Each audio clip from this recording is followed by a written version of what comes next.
Michael David McKee appearing in court for the first time today, charged with the murder of his ex-wife Monique Tepe and her husband, dentist Dr. Spencer Tepe. On behalf of Mr. McKee, I will assert his right to counsel. I will assert his right to remain silent. Columbus police say the 39-year-old was taken into custody without incident on Saturday in Illinois, 2 states away from where the murders occurred in Columbus, Ohio. With prosecutors upgrading Michael McKee's charge to aggravated murder, he could be sentenced to life in prison or be given the death penalty. Aggravated murder implies that this was premeditated. He drove 360 miles one way from Chicago to Columbus, Ohio. And so my sense would be the police have found written documents, social media, things that he has memorialized that have convinced them that he had planned this for quite some time. Police have not yet released a possible motive for the crimes. The 37 and 39-year-olds shot to death just 1 month before their 5th wedding anniversary. The mystery surrounding the gruesome shooting deaths, rattling the community for nearly 2 weeks. The urgent search for answers in the killings of a dentist and his wife in their home in Columbus, Ohio. Folks in the neighborhood shocked by this news. My heart just goes out to them. That's terrible to hear that it happened, especially so close. It is a little bit worrying, but all I can think about is those kids. What kind of person can take 2 parents away from such young children and just two beautiful people away from this earth? It all began just before New Year's Eve. We noticed nothing different. Everybody was in bright spirits. Rob Mislis, the couple's brother-in-law, had spent Christmas with them just days earlier. Everything just seemed totally normal like this. We were totally blindsided by what happened. When Spencer didn't show up for work on December 30th, his boss asked police to do a wellness check. He is always on time, and this is very out of character. And we can't get in touch with his wife, which is probably the more concerning thing. They were concerned because they hadn't heard from their employee, didn't show up for work, and they were just concerned that maybe something was wrong with their employee.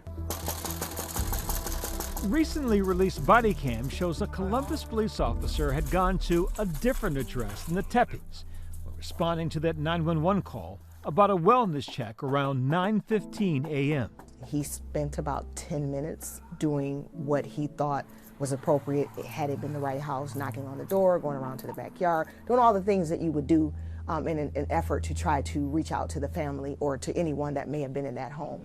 About a half hour later, concerned friends showed up and called 911 again. So I can hear kids inside, and I swear I think I heard one yell, but we can't get in. At this point, I don't know if I need to break the door in or just get in the house or what. Their 2 young children, a 1-year-old son and a 4-year-old daughter, they're at the home that had suddenly become a crime scene. Oh, there's a body. He's laying next to his bed, off of his bed, in his blood. Their parents dead.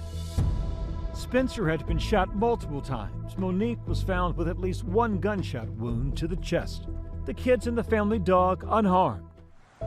At the time, police did not believe it was a murder-suicide. There were no signs of forced entry.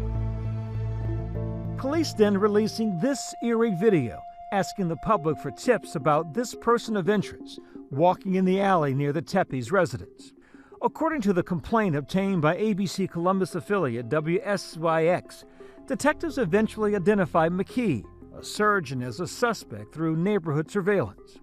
The suspect was tracked to a vehicle which arrived just prior to the homicide and left shortly after. Detectives identified the vehicle further and linked it to McKee. The vehicle was located in Rockford, Illinois, and detectives found evidence of McKee in possession of the vehicle prior to and after the homicides.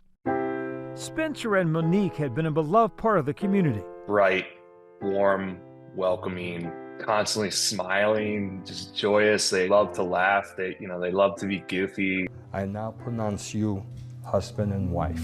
You may kiss the bride. To their family and friends, they were deeply in love, hosting their wedding at their Ohio home in 2021. It was just such a magic moment. It was kind of the uniting of 2 families. Those 2 brought people from different sides together, and they were just the glue.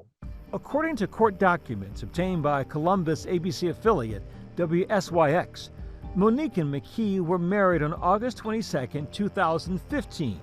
They had no children together, and Monique divorced him in 2017 on the grounds of incompatibility. Neither was ordered to pay spousal support. Looking at the divorce, the most remarkable thing about it is that it's not remarkable. These were two people who were married for a very short period of time, didn't share any marital assets or money, and they pretty much split their divorce with whatever you brought in, you take with you. If you look at what I'm going to call prior partner homicides, is that it's usually driven by anger, rage, jealousy, and revenge. If he is the correct suspect, this has been brooding in his mind for years. McKee's neighbors back in Illinois stunned by the murder allegations. I met him up at the pool. He did not seem like somebody that would do something like this, because you never know. And how do you explain to a child that mom and dad are here one day and gone the next? And those are the real victims of this whole case here. He's currently being held at a jail in Illinois, awaiting extradition to Ohio. Now Monique and Spencer's families rallying around the couple's two children. I want people to know that they're not just a dentist and his wife who were murdered. They were excellent parents of two young children. The Tepe's family releasing a statement after the arrest, saying in part, "Today's arrest represents an important step toward justice for Monique and Spencer. As the case proceeds, we trust the justice system to hold the person responsible fully accountable." Funerals for the couple were held on Sunday. During the extradition hearing, his Illinois defense attorney said that he invokes his right to remain silent and will be pleading not guilty once he's in Ohio. These are not formal pleas of not guilty, but we do get a sense that McKee will be fighting these charges. I believe that the police and the prosecutor have more than just his car was close to Monique's house and then it returned to Chicago. Did they find writings in the apartment that he was going to do this or had done it? Did he say something online? Has he talked to a friend? There's all sorts of pieces of potential information that could put this case together. We'll, of course, continue to follow this case as it unfolds.